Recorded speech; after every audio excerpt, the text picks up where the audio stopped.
Bonjour et bienvenue dans La Foi prise au mot, votre rendez-vous de réflexion et de formation.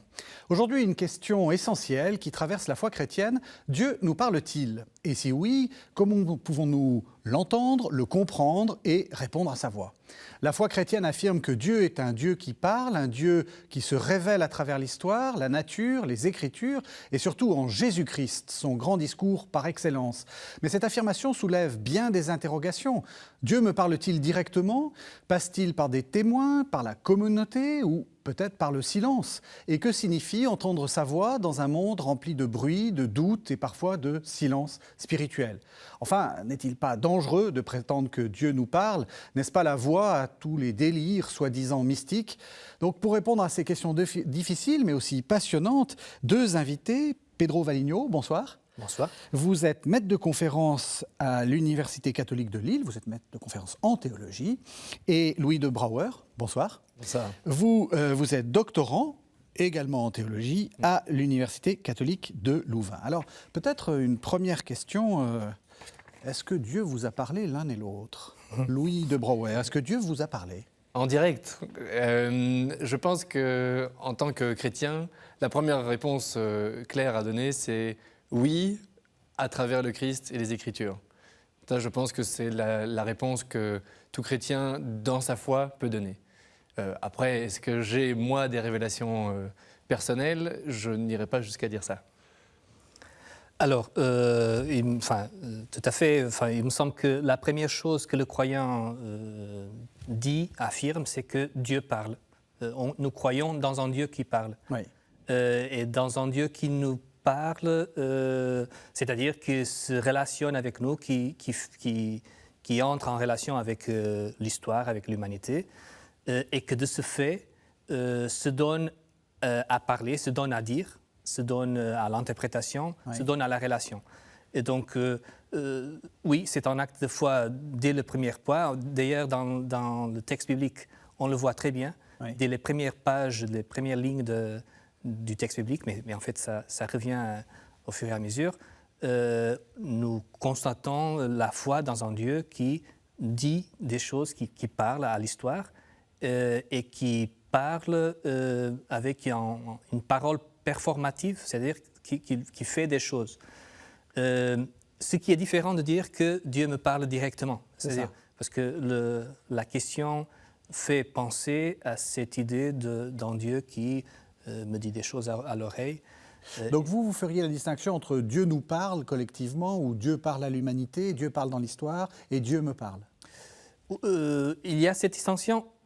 Il me semble qu'on peut arriver jusqu'à dire que Dieu me parle, mais ce jeu n'est jamais en être isolé. Enfin, le jeu qui entend le Dieu qui parle, c'est toujours quelqu'un qui est inséré dans une communauté déjà, dans une tradition d'écoute et d'interprétation, et que donc n'est jamais... il reçoit des clés de lecture pour comprendre qu'est-ce que Dieu dit. Et donc, il y a cette distinction à faire entre un Dieu qui parle directement et que j'entends comme je vous entends vous, d'un Dieu qui se donne à interpréter par des témoins, par des traces de sa présence, et qu'avec la communauté, j'apprends, il y a un apprentissage à l'écouter et à l'interpréter. Et c'est moins un Dieu qui dicte qu'un Dieu qui se donne. Et je pense que quand on parle de communication, le latin des premiers siècles a une liaison assez étroite entre les termes communion et communication. Et donc, en fait, quand on dit qu'il se communique, c'est qu'il se donne entièrement. Et je crois que la parole essentielle pour les chrétiens, c'est le Verbe s'est fait chair à ce propos-là. Et donc, c'est évidemment une parole, mais donc c'est une parole plus large que simplement quelques mots. Enfin voilà, c'est toute une vie qui se donne, quoi. Mais justement, on le dit quelquefois, que Jésus-Christ, c'est la parole. Ça veut dire quoi? Qu'il faut écouter à travers la Bible l'ensemble de ses discours, ou qu'il y a d'autres choses qui se disent? Enfin, je veux dire, c'est quoi simplement la parole de Dieu?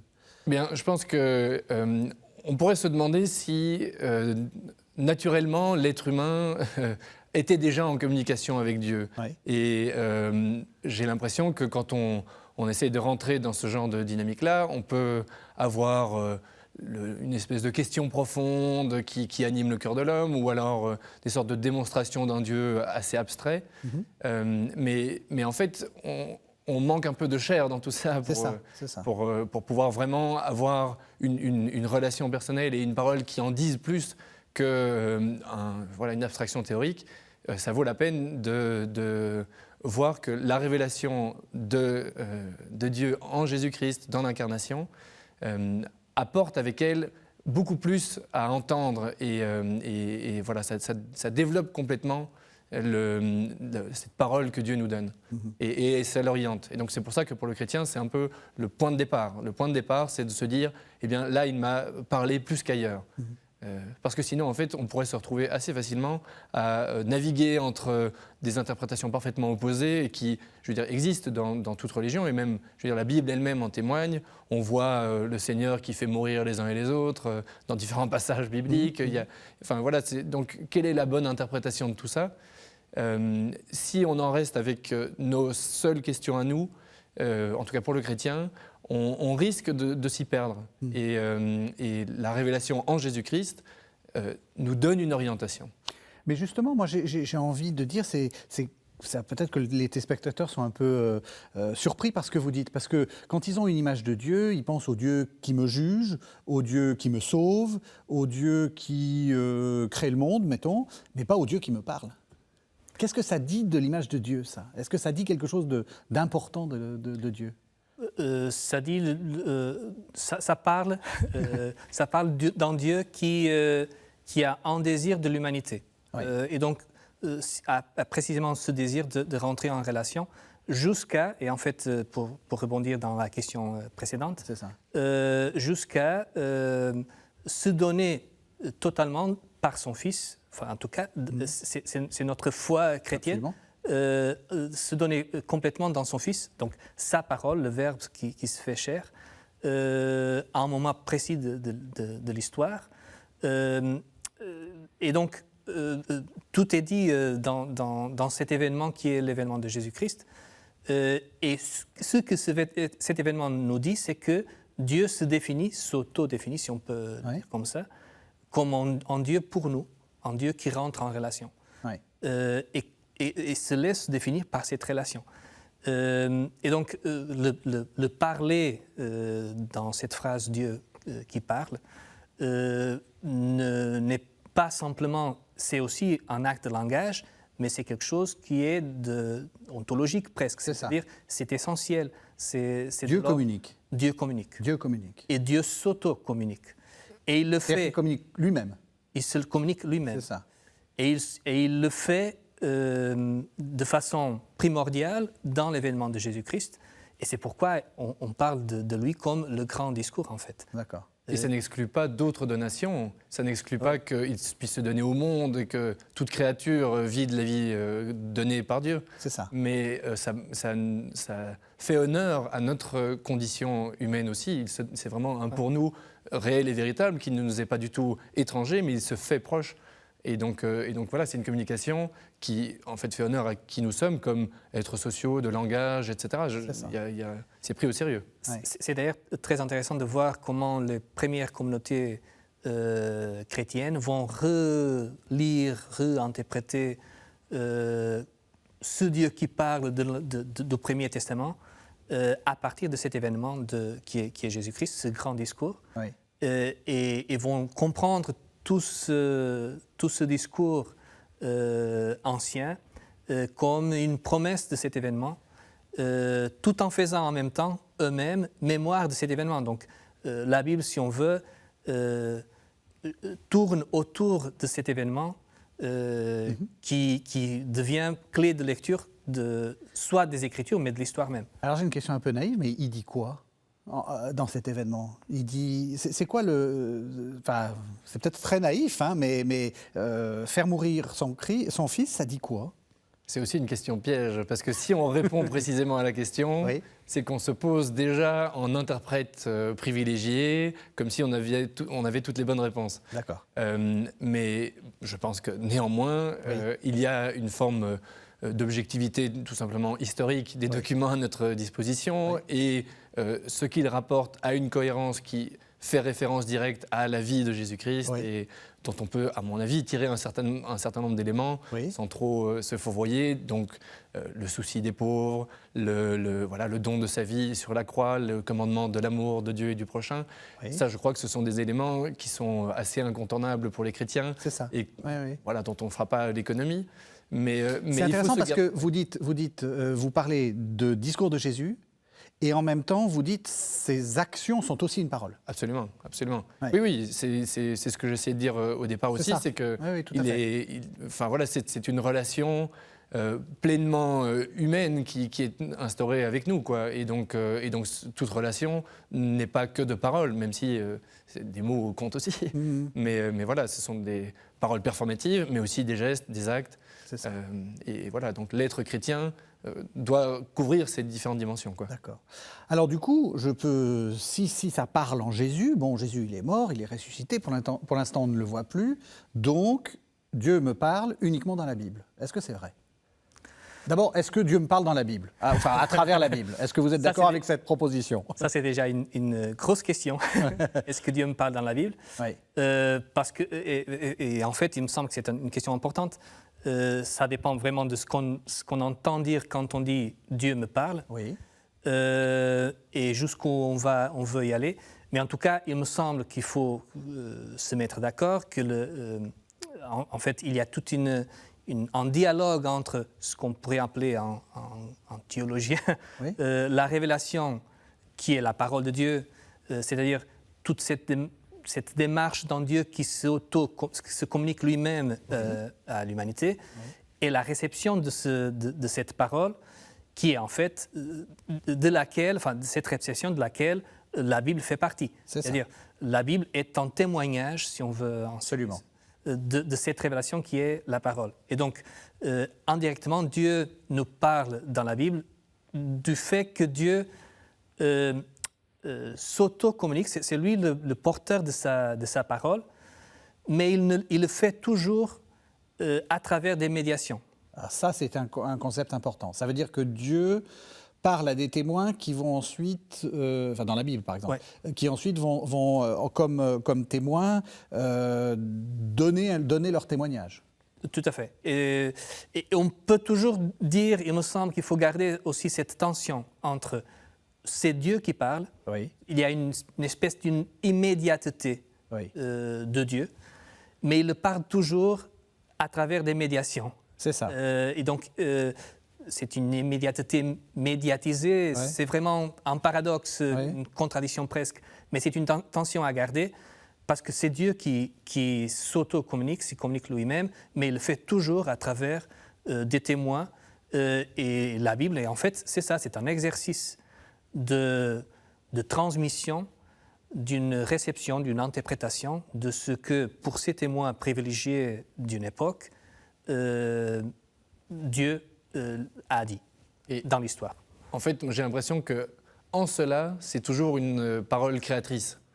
C'est-à-dire que quand on crée, quelque chose d'autre apparaît, qui a sa consistance. Et donc, il me semble que cette dynamique de l'interprétation est tout à fait capitale pour comprendre ce qu'est la parole de Dieu, parce que c'est une parole qui nous rend nous-mêmes acteurs. Donc, je crois qu'en tant que chrétien, on ne peut pas penser l'incarnation, le rôle du témoin, sans cette véritable liberté et activité des médiateurs, de ceux qui transmettent cette parole. Et donc, pour le chrétien, je crois qu'on a envie de dire que c'est voulu par Dieu, ça, qu'il n'a pas voulu que tout soit simplement dit une fois pour toutes, clairement, sans autre travail, et qu'au contraire, chacun est appelé à participer à cette interprétation, réfléchir, discuter en communauté, etc. Vous voulez dire, par exemple, si je prends un exemple très, très classique, parce que c'est vraiment, là, on a l'impression que c'est une parole de Dieu directe. Dans le décalogue, tu honoreras ton père et ta mère. Il ne faut pas le recevoir comme une sorte de parole qui tombe du ciel, si j'ose dire, et où on la reçoit comme une terre assoiffée, puis après elle s'en va. Il faut qu'on devienne acteur de cette parole. C'est ça que vous êtes en train de dire. C'est-à-dire qu'il faut que je l'interprète, que je me demande qui est mon père et ma mère. C'est pas forcément mon père et ma mère biologiques, c'est pas forcément, etc. Puis qu'après je me dis qu'est-ce que c'est qu'honorer. C'est-à-dire qu'il faut que je devienne acteur par mon interprétation. Oui, je pense, mais je crois que l'un ne va pas sans l'autre. Enfin, l'un va avec l'autre, pour le dire autrement. D'une certaine façon, je pense que, par exemple, quand on pense aux expériences personnelles de Dieu me parle, etc., on a tendance peut-être aujourd'hui à moins voir le côté gigantesque, terrible, impressionnant de tout un Dieu. De quelle dimension parle-t-on ? Si Dieu nous parle, c'est quelque chose qui peut avoir un côté presque, enfin, je dirais pas écrasant, mais en tout cas impressionnant. Et donc, peut voir Dieu sans mourir. Exactement. Et donc, cette puissance-là et cette force-là nous met en fait d'autant plus en responsabilité. Et je pense que les deux sont liés. Il y a à la fois ce côté extérieur, objectif et impressionnant, et en même temps, pas que impressionnant, bien sûr, hein, il se fait aussi petit pour se faire proche de nous, mais toutes ces dimensions sont là. Et chacune, à sa manière, je crois, pousse à ce que le témoin se sente vraiment responsable, mais d'une façon extrêmement forte et sérieuse, quoi. Et éventuellement, pour revenir à l'exemple donné du mot qui tombe du ciel, même ce mot-là ne tombe pas du ciel en soi. C'est-à-dire, même ce mot que nous recevons est déjà un témoignage d'une expérience de la parole de Dieu, si on peut le dire comme ça. Et donc à recevoir aussi comme, en fait, toute la démarche de foi, c'est une démarche d'interprétation, de discernement de la présence de Dieu dans ses traces. Mais ça, c'est très embêtant, parce que les êtres humains, ça ment, les êtres humains, c'est bête. Les êtres humains, ça a des intérêts, ça a des idées, etc. Donc, Dieu prend un risque énorme. Un, qu'on ne le comprenne pas. Deux, que les gens racontent n'importe quoi. Et trois, qu'en plus, ils se servent de cette parole pour le... Pourquoi il fait ça ? Enfin, c'est peut-être pas votre rôle de parler à la place de Dieu. mais qu'est-ce que ça nous dit ? Mais en fait, oui, Dieu au risque du témoignage. Dieu qui se met au risque du témoignage. Qu'est-ce que ça nous... Enfin, déjà, il me semble, il y a deux choses, il me semble. De notre côté, ça nous rend très humbles, il me semble. Oui. Ça devrait nous rendre très humbles. Oui. Au sens qu'on ne maîtrise jamais la parole de Dieu. C'est ça. Enfin, on va jamais, si je peux utiliser l'expression de Karl Barth, on ne va jamais mettre la main sur Dieu, sur sa parole. Et donc, pourquoi ? Parce qu'elle est immaîtrisable. Elle ne se donne qu'à travers ses traces, ses témoignages. Et donc, ça nous rend très, très humbles au moment de discerner même. Et donc, ça nous évite beaucoup de dangers. Ça devrait nous éviter beaucoup de dangers. Du côté de Dieu, ça veut dire précisément ça, qu'il prend un risque. Et qu'il ne veut pas... l'impression que ça donne, c'est qu'il ne veut pas faire cette relation sans nous. C'est-à-dire, ce n'est pas une imposition... C'est ça, il y a une sorte de collaboration, enfin, ce qui est le propre de la relation. C'est-à-dire que sinon, c'est juste... Tout à fait. Ce que Louis disait, il nous rend acteurs. C'est ça. Oui. Il nous parle donc dans la Bible. Est-ce qu'il nous parlerait ailleurs ? Est-ce qu'il y a des lieux où on peut penser que Dieu nous parle ? Je pense qu'à partir du moment où on prend, en tant que chrétien, cette clé de lecture qu'est le Christ et les Écritures... Oui, rappelez-le, hein, ça c'est très important ce que vous dites. Voilà. Tout doit être... C'est la clé christologique. C'est ça qui doit servir de boussole, en fait. Oui, hein. Oui. Et il me semble qu'à partir de là... comme c'est réellement adressé à nous dans notre vie aussi concrète et que donc la lecture des évangiles se fait en parallèle de la lecture de notre propre vie, à ce moment-là, tous les éléments de notre propre vie participent. Et je veux dire, notre contemplation de la nature est source d'inspiration, notre vécu de relations plus ou moins difficiles, etc., peut nous poser des questions, nous interroger. Et donc là, évidemment, il y a le dialogue s'opère concrètement d'une certaine façon. Et donc voilà, et c'est un travail que nous sommes appelés à mettre en œuvre. Vous voulez dire donc que Dieu me parle par la nature ? Je peux le dire comme ça ? Oui, enfin, disons que... Pourquoi vous dites il faut pas toujours oui d'un prendre Non, mais d'abord, je n'aime pas... On verra après. Pour le téléspectateur, il faut préciser que là, pour l'instant, on essaie de montrer comment dire, un peu les lieux où se trouve la parole de Dieu. Et puis qu'après, il faudra être très prudent. C'est ce que vous avez déjà commencé à nous... C'est ça. C'est pas que vous refusez de me répondre, mais c'est... Non, mais mais je vais répondre. Disons que je n'aime pas empêcher tout un chacun d'avoir ce genre d'expression et de dire tiens, mais je crois que Dieu me parle là. Mais je crois que Dieu me parle me semble essentiel parce qu'il faut à la fois cette audace de la foi quand même, parce que bien sûr on prend le point de départ Jésus-Christ et puis après ça on est très prudent. Mais je veux dire, bien sûr qu'il y a une audace énorme à dire Jésus-Christ est la parole révélée de Dieu. Donc bien sûr qu'il y a une audace, mais voilà, en effet, il faut une grande prudence aussi. Oui. Pour ne pas prendre nos vessies pour des lanternes, pour ne pas croire que ce que nous avons expérimenté, même très fort, est le texte précis de ce que Dieu voulait nous dire. Oui. C'est plus compliqué que ça, c'est à relire, à revisiter et en discuter en communauté, etc. Voilà, je pense que voilà, il ne s'agit pas d'empêcher que Dieu puisse nous parler, mais de se rendre compte que chaque fois qu'on le dit, on est sur du sable mouvant. Et voilà, et qu'il faut du coup se remettre en question et que c'est une des premières façons d'entendre la libération que Dieu nous apporte, de se rendre compte que nos paroles n'étaient pas toujours justes et que en fait nous sommes en progression et que nous avons à nous corriger au fur et à mesure. Alors, pardon, oui, vous êtes l'un et l'autre des théologiens laïcs, vous avez des enfants, est-ce que Dieu vous parle par vos enfants? Et à quel moment? Au moment où ils vous disent « Papa, je t'aime » ou au moment où vous devez sévir? La patience, en tout cas... C'est Dieu qui vous l'a... Pour rebondir un peu dans ce que Louis disait, en fait, la tradition théologique a depuis longtemps... et vu dans la création les traces de sa présence, bien entendu. Et donc, du fait qu'on croit en Dieu créateur, sa création devient sa parole, en quelque sorte. De là à dire Dieu me dit une chose précise dans un fait, c'est peut-être un saut à prendre avec prudence et avec discernement, à ne pas le faire. C'est un pas à ne pas faire seul, il me semble. Ouais. On va y revenir à la question de la communauté. Bien sûr. Mais donc la question de Dieu qui vous parle par les gens, est-ce que ça oui. Est-ce que Dieu parle dans votre famille? J'espère.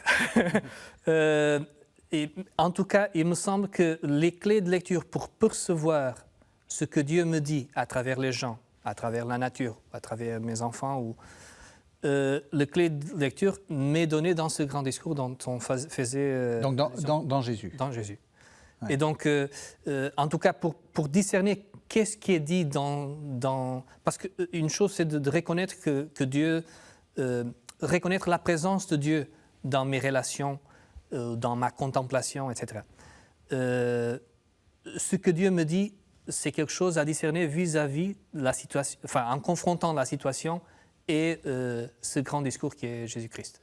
Je trouve que la mise en dialogue de la révélation et de cette vie concrète, familiale notamment, c'est vraiment là que ça se joue. Et donc, je trouve que, pour répondre à votre question, il y a quelque chose aussi de la mise en question que sont les enfants, l'interrogation face à l'immensité de ce que ça signifie, à la fois notre responsabilité de les avoir mis au monde, d'y avoir contribué, et puis de la vie qu'il leur est donnée et de ce que nous allons leur apporter pour qu'ils puissent mener cette vie. Ce sont des questions qui sont très vite très vastes et très grandes.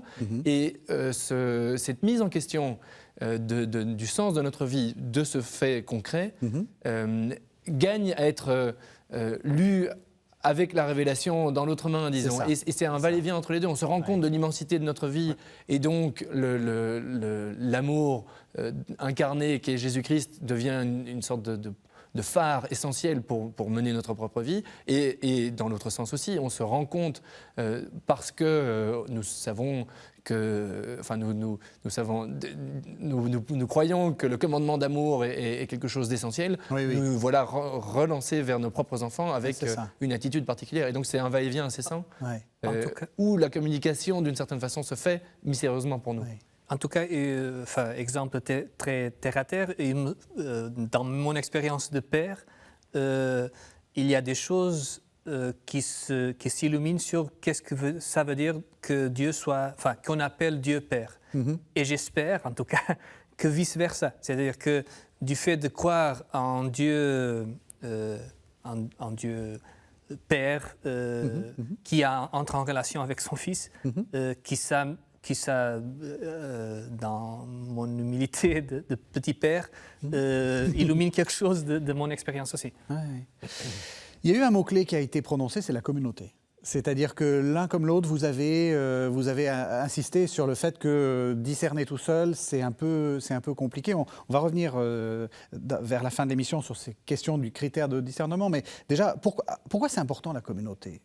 Ça nous évite quoi ? De partir un peu en vrille sur l'interprétation ? Alors, sûrement. Mais au-delà même du fait que ce soit important et qu'il faudrait y songer, il s'agit de ne pas se leurrer, c'est notre milieu natif. Je veux dire, c'est ça. Nous ne sommes pas autre chose que des êtres dépendants des autres, en communion les uns avec les autres, plus ou moins. Enfin, je veux dire, nous sommes des êtres sociaux. Le langage même que nous utilisons n'existe que parce que nous parlons les uns aux autres, etc., etc.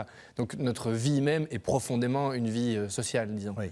Donc, ça c'est le premier. On ne peut pas faire autrement. On ne pourra pas faire autrement. Ouais. Mais ensuite, reconnaître que c'est tous ensemble que nous pouvons grandir.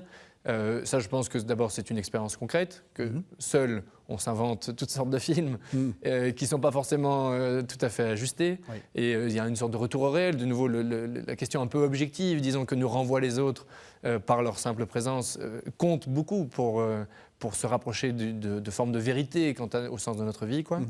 Et donc voilà. Et je pense que c'est aussi de cette manière-là qu'on peut lire l'événement Jésus-Christ comme ce qui nous rassemble, et donc on a une interprétation un peu commune autour de ce point focal, quoi.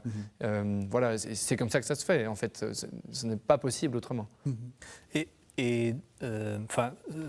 Pour rebondir aussi, mais il me semble que donc on apprend notre foi, en langage de foi, nous l'apprenons en communauté. Ça, c'est déjà quelque chose. C'est-à-dire que on ne croit pas seul aussi du fait qu'on apprend à croire en communauté. Oui. On le reçoit en quelque sorte. Même ce grand discours, cette clé de lecture, on l'a reçu d'une tradition testimoniale qui nous précède, dans laquelle nous sommes initiés. Et ça devrait déjà nous montrer que vouloir interpréter tout seul, c'est déjà pas possible, parce qu'on a appris, c'est-à-dire qu'il y a une démarche communautaire qui nous précède et que nous avons reçue. Oui. Nous sommes des héritiers, si on veut. Et en même temps, la communauté est la défense dernière contre un certain positivisme, un certain dogmatisme, la tentation, si on veut, d'avoir maîtrisé la parole, et donc mon interprétation de la présence, de ce que Dieu veut dire, mon discernement, serait la parole de Dieu. En fait, non, en fait, c'est la confrontation avec, c'est le conflit des interprétations, si on veut reprendre l'expression de Ricoeur. C'est dans ce dialogue avec d'autres interprétations que je vais pouvoir m'approcher de ce que Dieu veut dire, de la façon dont Dieu se communique à nous.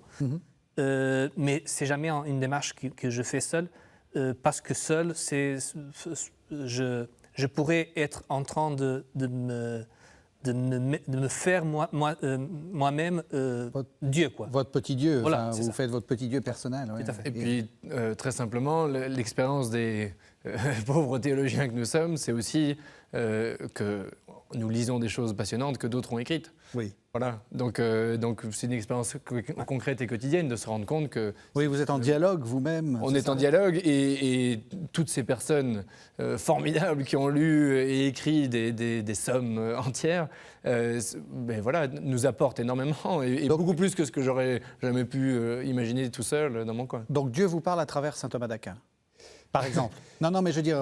Oui, enfin, en tout cas, je crois que j'y reconnais des paroles magnifiques, impressionnantes, voilà, qui nous permettent d'avancer, oui. Ouais. Alors le cas où il y a des gens qui disent, et il y a même des grands mystiques qui disent que dans leur prière, quelque chose s'est passé qui était comme une parole de Dieu qui leur semble adressée vraiment à eux et dont ils peuvent presque répéter les paroles. Qu'est-ce qu'on fait avec ça? Est-ce que c'est un lieu qui vous semble vrai? Est-ce que c'est du délire? Est-ce que c'est, mais d'ailleurs pas forcément malicieux, hein, pas forcément méchant, mais voilà.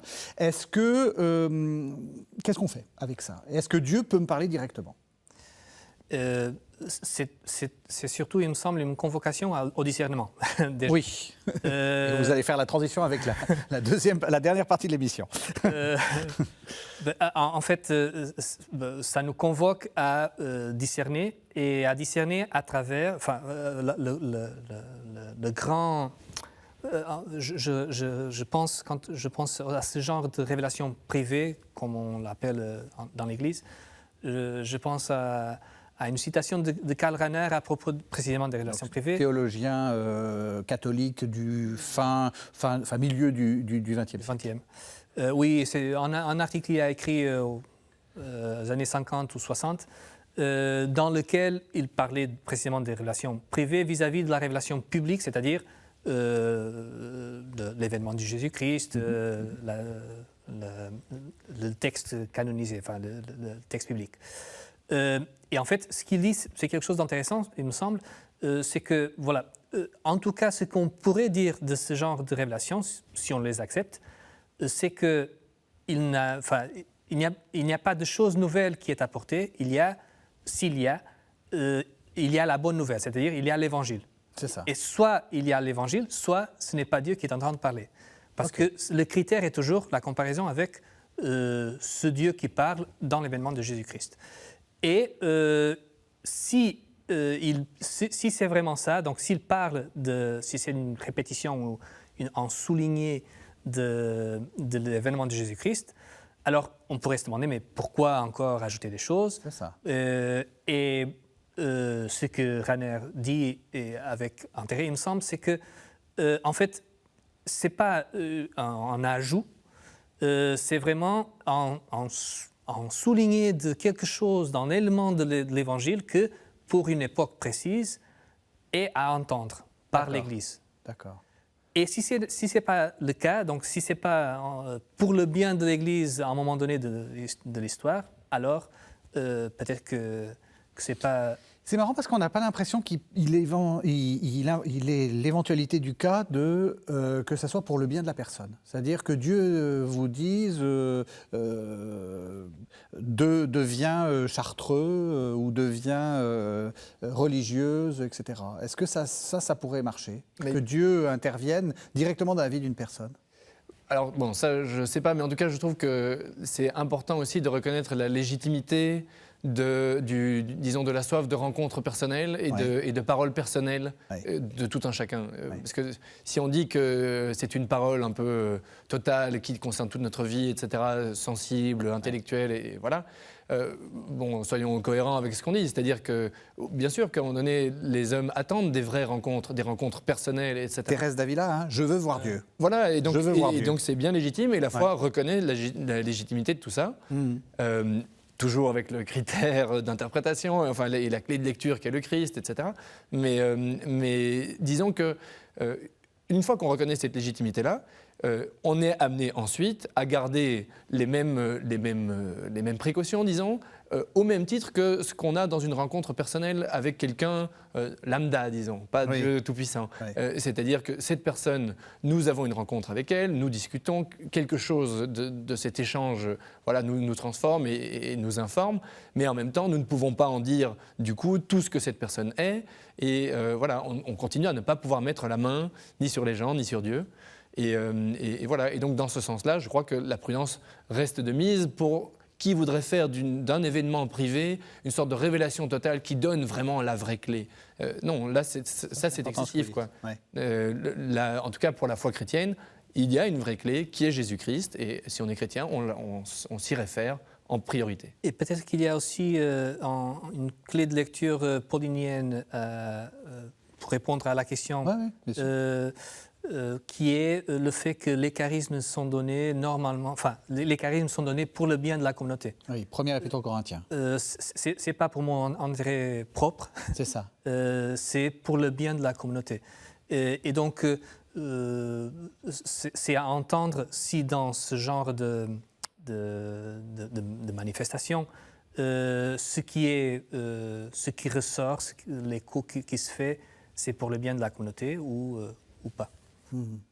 C'est important ce que vous dites, parce que c'est vrai que si j'additionne ce que vous dites, c'est-à-dire que d'un côté, on a tous très envie, parce que la chose la plus importante pour notre vie, c'est nous-mêmes, hein, soyons clairs.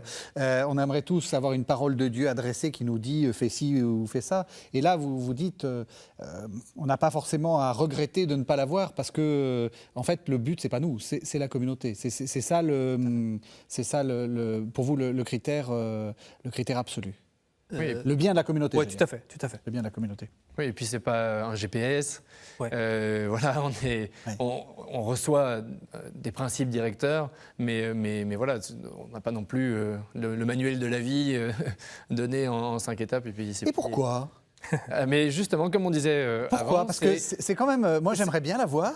J'aimerais bien que Dieu m'ait dit, tu fais ça, puis ça, puis ça, puis après tu meurs.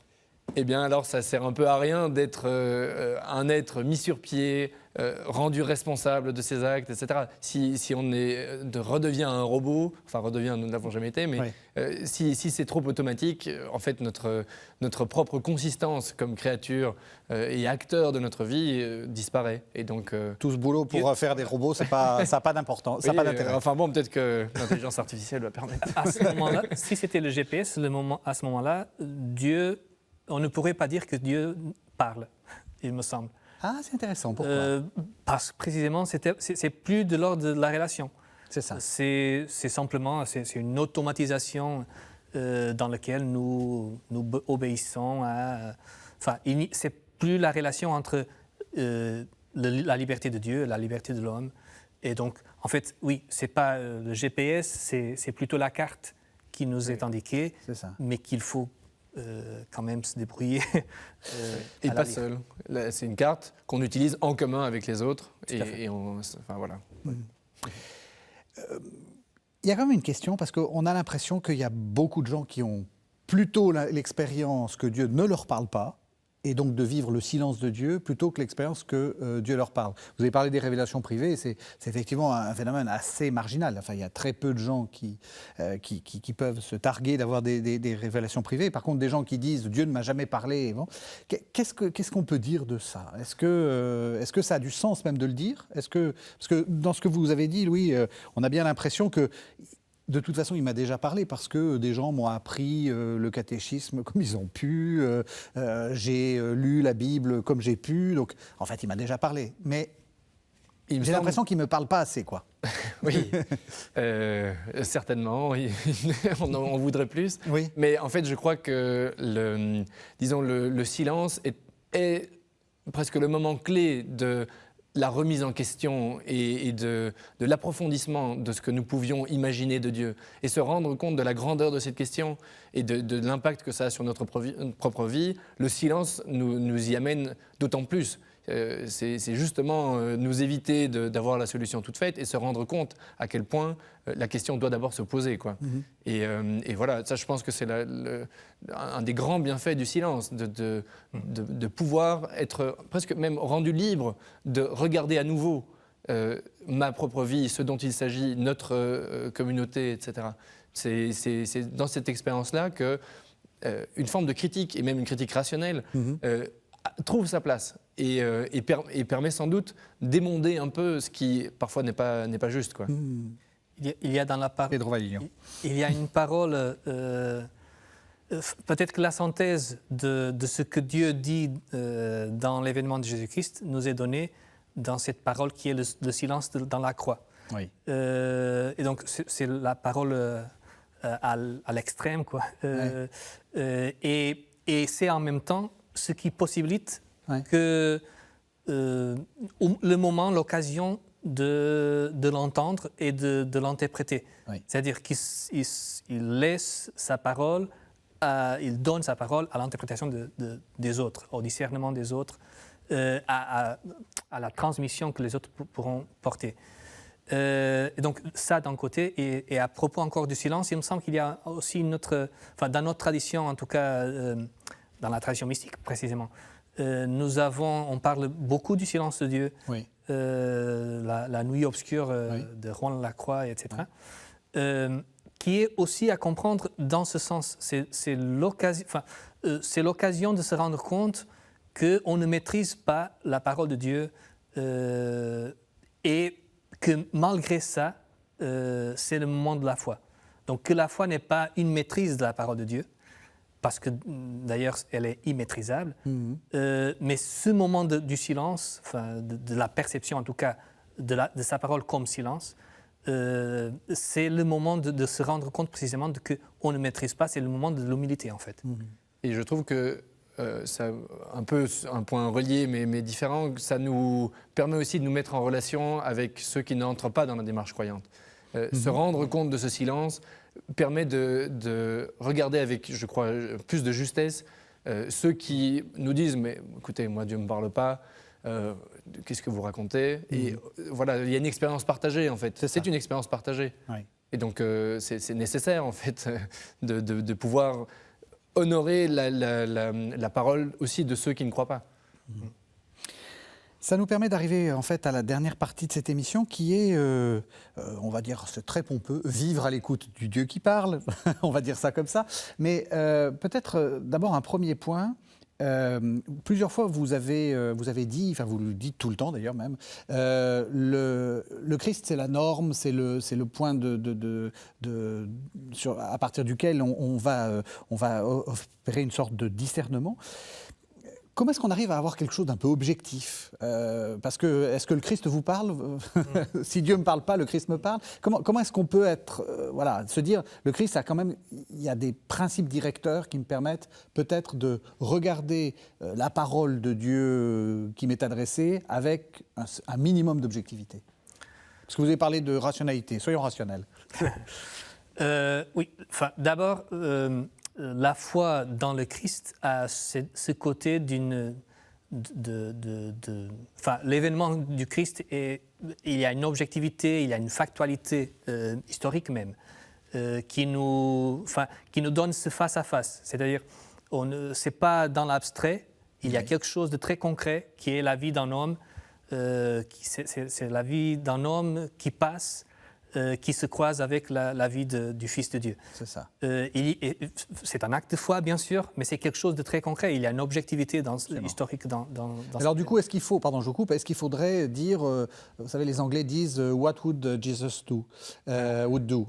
Qu'est-ce que Dieu ferait, enfin, qu'est-ce que Jésus ferait dans ce cas-là? Est-ce qu'il faut se poser cette question-là comme ça? Est-ce que c'est idiot ou... Je ne pense pas que ce soit idiot.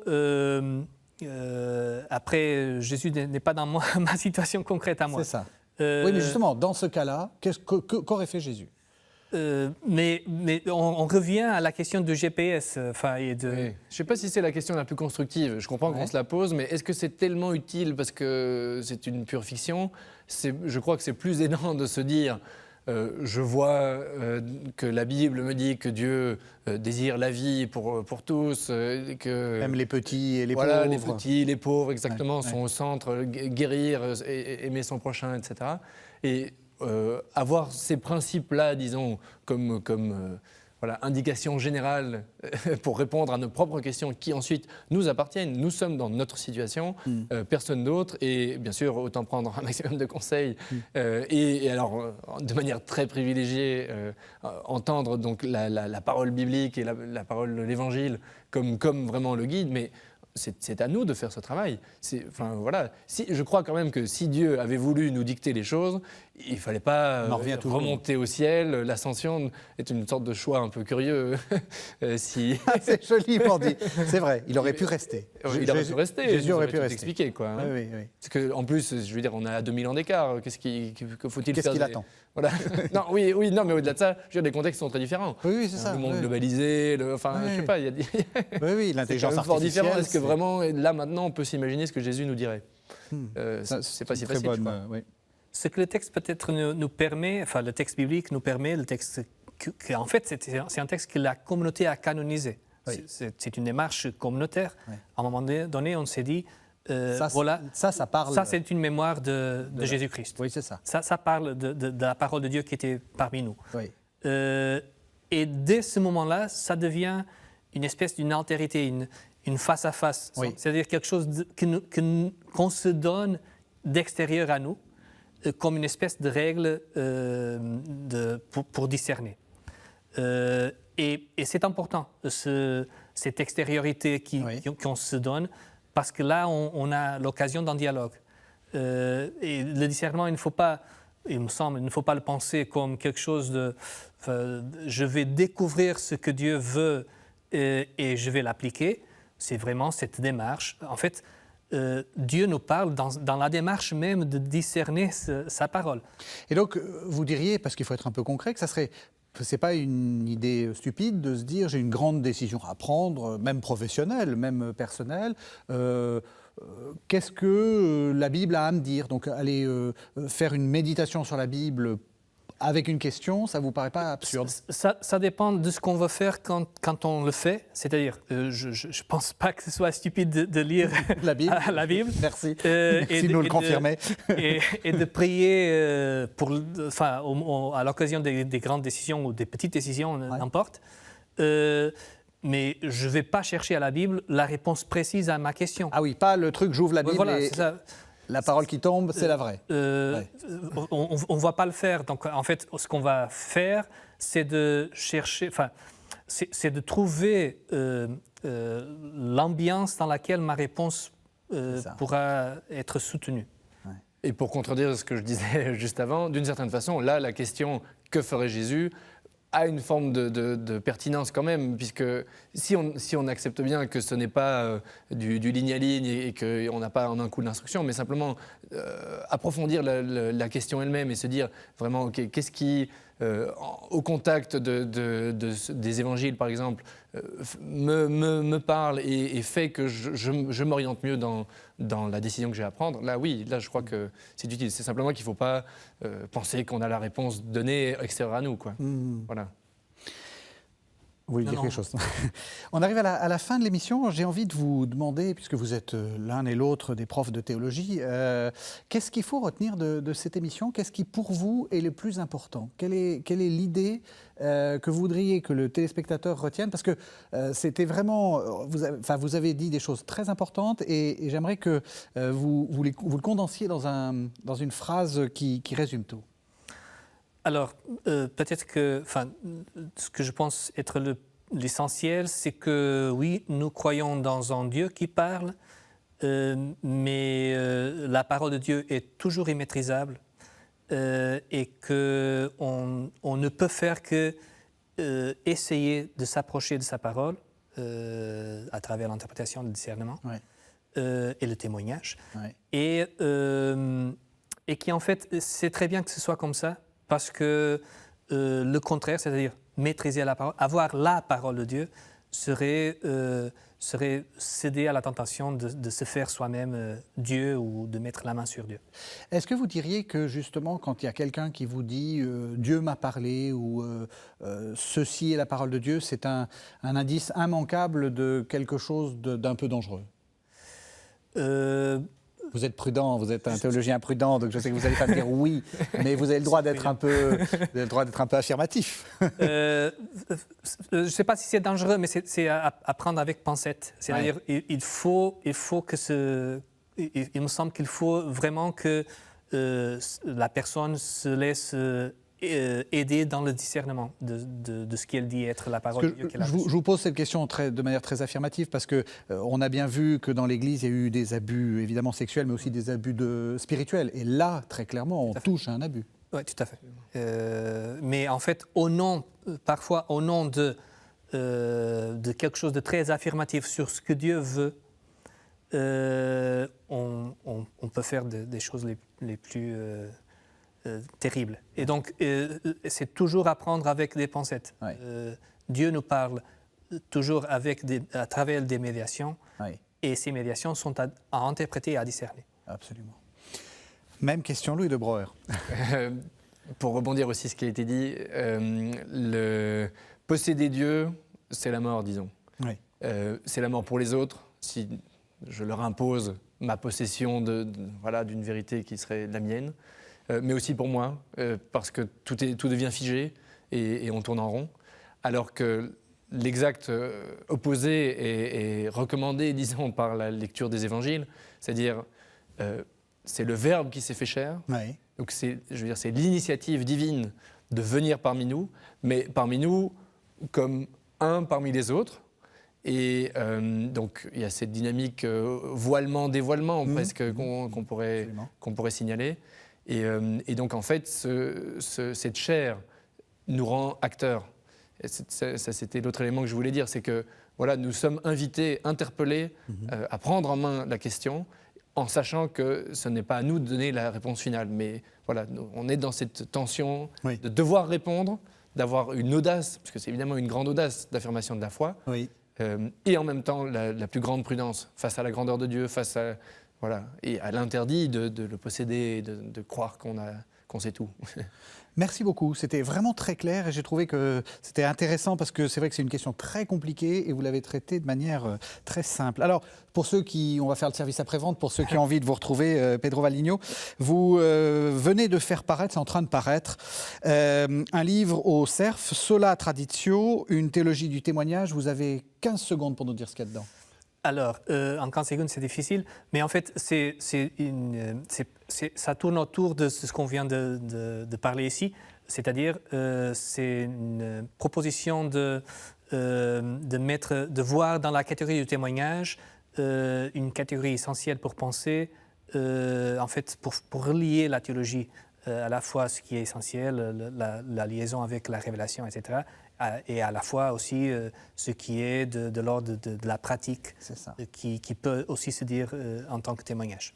Sola Traditio, une théologie du témoignage aux éditions du CERF. Merci à tous les deux, merci de nous avoir suivis. Vous savez que vous pourrez retrouver cette émission sur le site internet de KTO, www.ktotv.com. Et on se retrouve la semaine prochaine.